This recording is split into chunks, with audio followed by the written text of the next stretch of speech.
जंगल में तेज बारिश, जादुई ताज और शेरनी का कच्चा मकान। 3-4 दिन से जंगल में बारिश इतनी बढ़ गई थी कि रुकने का नाम ही नहीं ले रही थी। जंगल पानी से जलमग्न हो गया था। हर तरफ बस पानी ही पानी नजर आ रहा था और उधर सीमा शेरनी का घर पानी में डूब गया था। अब उसके सर पर छत का साया भी नहीं बचा था। शेरनी बहुत परेशान आ गई थी। उसकी आंखों से आंसू थमने का नाम नहीं ले रहे थे, क्योंकि उसके सामने उसका बच्चा मरने की हालत में पड़ा था। सीमा शेरनी अपने बेटे को लेकर बहुत परेशान थी और वह ईश्वर से प्रार्थना कर रही थी। उधर जंगल के सभी जानवर भी इस बारिश से बहुत परेशान थे। वह भी बारिश रुकने की प्रार्थना कर रहे थे। अरे, मैंने तो 2 दिन से कुछ खाया भी नहीं है। मेरा भूख में बहुत बुरा हाल हो चुका है। हे भगवान, इस बारिश को रोक दे। अब बस बहुत हो गया। अब हमसे और सहन नहीं होता। हाँ गाय बहन, तुम सही कह रही हो। मेरा भी यही हाल हो गया है। अब क्या होगा, ना जाने यह बारिश कब रुकेगी। सभी जंगल के जानवर बहुत परेशान थे। उधर शेरनी भी इतनी ही ज्यादा परेशान थी। हे भगवान, यह बारिश रुक जाए, वरना मेरा बेटा, इसको ना जाने क्या हो जाएगा। इसका इस बारिश में भीग भीग कर बुरा हाल हो गया है। अब तो जंगल में कहीं सर छुपाने की जगह भी नहीं बची। रात का वक्त है, आखिर मैं कहाँ जाऊँ। अब तो तेरा ही सहारा है, तू ही हमारी मदद कर सकता है। शेरनी ऐसा बोल ही रही थी कि तभी पानी में तैरती हुई एक नाव उसके सामने आती है और उस नाव में सवार कुछ सिपाही उतरते हैं और वह शेरनी और उसके बेटे को लेकर वहां से निकल जाते हैं। यह मदद उस जंगल के राजा बब्बर शेर की थी। बब्बर शेर ने जंगल में जो भी जानवर फंसे हुए थे, सबको अपनी यह मदद पहुंचाई थी और वह सभी सिपाही सीमा शेरनी को लेकर एक सुरक्षित स्थान पर लेकर आते हैं। शेरनी बहन, तुम घबराओ नहीं, हम अभी भालू हकीम को लेकर आते हैं। तुम्हारे बेटे को कुछ नहीं होगा। शेरनी का मन अब टूट चुका था। उसका बेटा अब आखिरी सांसें ले रहा था। कुछ देर बाद भालू हकीम जब सीमा शेरनी के पास आता है तो वह बोलता है, शेरनी बहन, मैं जितना कोशिश कर सकता था मैंने कर ली, लेकिन अब तुम इसके लिए दुआ करो बस। अब इसके वो ही काम आ सकती है, बाकी मैं इसके लिए कुछ नहीं कर सकता। सीमा शेरनी यह सब सुनकर और भी ज्यादा परेशान हो जाती है। उधर राजा बब्बर शेर जब सीमा शेरनी के बेटे की खबर सुनता है तो वह भी भारी बारिश में सीमा के बेटे से मिलने आता है। तुम घबराओ नहीं शेरनी बहन, तुम्हारा बेटा ठीक हो जाएगा। ईश्वर की कृपा बहुत बड़ी है। हम सभी तुम्हारे साथ हैं और तुम्हारे बेटे की ठीक होने की दुआ कर रहे हैं। तुम घबराओ नहीं। मेरा तो यही सब कुछ है। अगर इसे कुछ हो गया तो मेरा क्या होगा? मैं तो जीते जी मर जाऊंगी अगर मेरे बेटे को कुछ हो गया। हे ईश्वर, अपनी कृपा कर, मेरी मदद कर, मेरे बेटे को ठीक कर दे। शेरनी ऐसा बोल ही रही थी कि तभी जंगल से बारिश रुक जाती है और आसमान से एक जादुई ताज धरती पर उतरता है। वह जादुई ताज हीरे की तरह चमक रहा था और उसके अंदर से बहुत सी शक्तियां भी निकल रही थी। जैसे ही जादुई ताज की रोशनी शेरनी के बेटे पर पड़ती है, वह एकदम से खड़ा हो जाता है और बिल्कुल ठीक हो जाता है। यह सब देखकर वहां खड़े हुए सभी जानवर हैरान हो जाते हैं और शेरनी उस जादुई ताज के सामने अपनी गर्दन झुका लेती है। बहुत शुक्रिया तुम्हारा, तुमने मेरे बेटे को दूसरी जिंदगी दी है। मैं ईश्वर का यह एहसान कभी नहीं भूलूंगी। इसके बाद वह जादुई ताज फिर से आसमान की ओर चला जाता है और शेरनी का बेटा बिल्कुल ठीक हो जाता है। शेरनी यह सब देखकर बहुत खुश थी और वह अपने बेटे से लाड प्यार करती है और सुबह होने पर जब जंगल से पानी उतर जाता है तो वह फिर से अपने नए घर को बनाने में लग जाती है और ये कहानी यहीं पर खत्म हो जाती है। इस कहानी से हमें सीख मिलती है कि ईश्वर पर अगर अटूट विश्वास हो तो कुछ भी नामुमकिन नहीं है।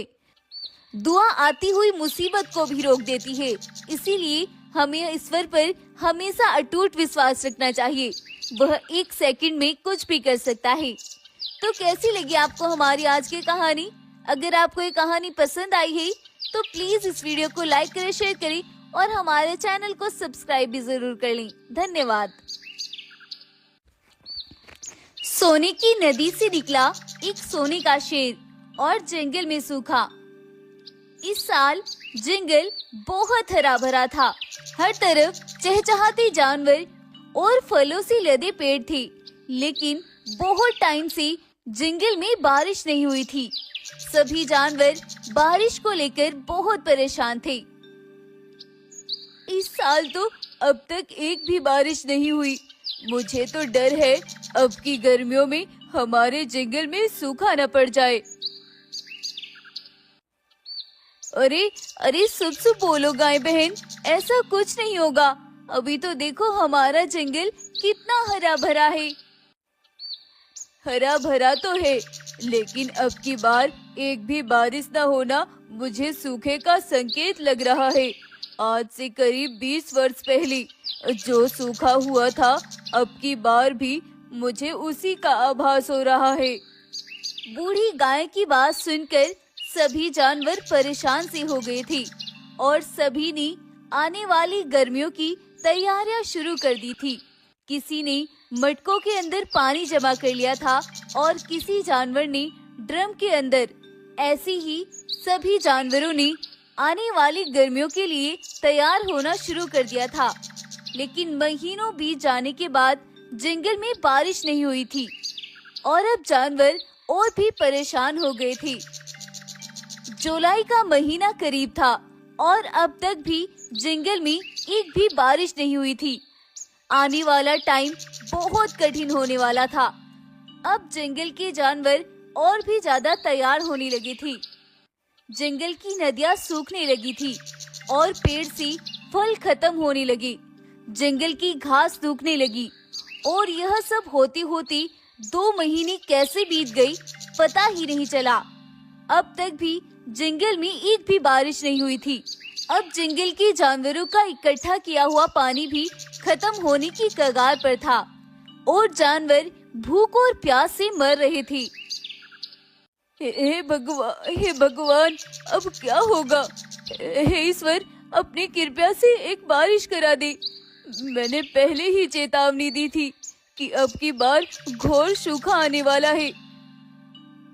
मुझे पहले ही आभास हो रहा था कि आने वाला समय हमारे ऊपर एक काल बनकर टूटेगा।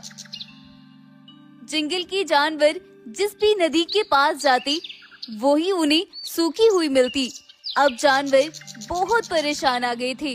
अब तो एक ही हल बचा है। अब हम सबकी मौत निश्चित है, वरना इस जंगल को छोड़कर दूसरे जंगल चलते हैं। वहाँ जाकर कुछ खाने की तलाश करते हैं। भालू भाई, सभी जानवरों का यही हाल है और जिस जंगल में थोड़ी बहुत मदद है, वहाँ के जानवर मदद देने के लिए तैयार नहीं है। अब क्या होगा? कुछ तो करना ही पड़ेगा ना। अब सब रब भरोसे है, जो करेगा ईश्वर करेगा। अब हमारे हाथ में कुछ भी नहीं है। क्यों ना सभी जानवर मिलकर ईश्वर से प्रार्थना करें। मैंने सुना है एक साथ मिलकर प्रार्थना करने से ईश्वर उसे जल्दी ही पूरी कर देता है। अगर ऐसी बात है तो मैं जंगल में जाकर सबको खबर करता हूँ कि सभी नदी के पास आ जाओ। हम सभी यहीं पर मिलकर प्रार्थना करेंगे। अब भालू जल्दी से जाकर सभी जानवरों को नदी पर इकट्ठा करके लाता है और जंगल के सभी जानवर आसमान की ओर देखकर प्रार्थना शुरू करते हैं। तभी जंगल में एक करिश्मा होता है और उस नदी के अंदर सोने के जैसे पानी चमकता हुआ आता है और देखते ही देखते वह नदी सोने के पानी से भर जाती है। यह सब देखकर सभी जानवर बहुत खुश हो जाते हैं।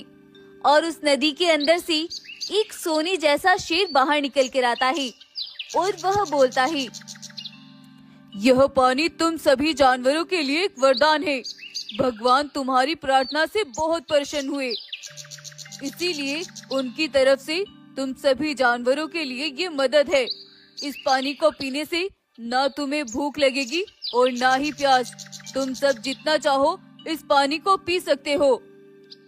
यह सुनकर सभी जंगल के जानवर बहुत खुश होते हैं और वह सभी एक साथ मिलकर उस नदी से पानी पीते हैं।